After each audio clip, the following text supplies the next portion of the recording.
আসসালামু আলাইকুম, সবাইকে জুমা মুবারক। যাইতাছি জুমা নামাজ পড়তে, তো মনে পড়লো যে একটা কথা শেয়ার করি আপনাদের কাছে।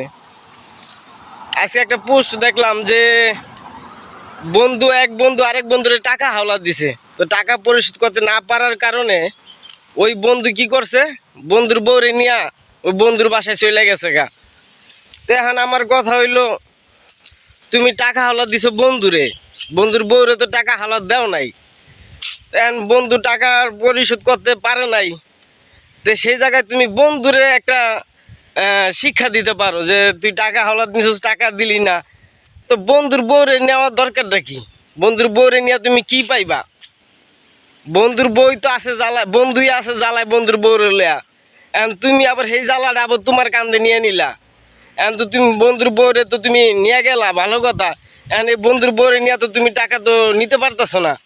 বন্ধুর বউরে তোমার আরো খাওয়াই দিব, ওই টাকা তো আর উশিল হইতেছে না।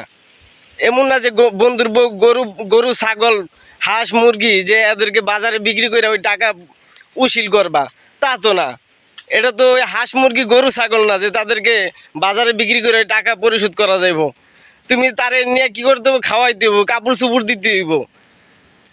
এটা কেমনে কি সম্ভব আমি বুঝলাম না, যে টাকা পরিশোধ করতে না পারার কারণে বন্ধুর বউরে বন্ধু নিয়ে চলে গেছে গা। আরে ভাই, এই বেড়া তো খাওয়াইতে খাওয়াইতে ক্লান্ত হয়ে গেছে। এখন আল্লাহ তুমি নিয়ে গেছো, নাও এখন আল্লাহ টেরটা পাও যে বন্ধুরে তো টাকা আল্লাহ দিছো। এখন আল্লাহ দেখো যে কত গুণ টাকা এখন আল্লাহ বন্ধুর বউ আবার খায়।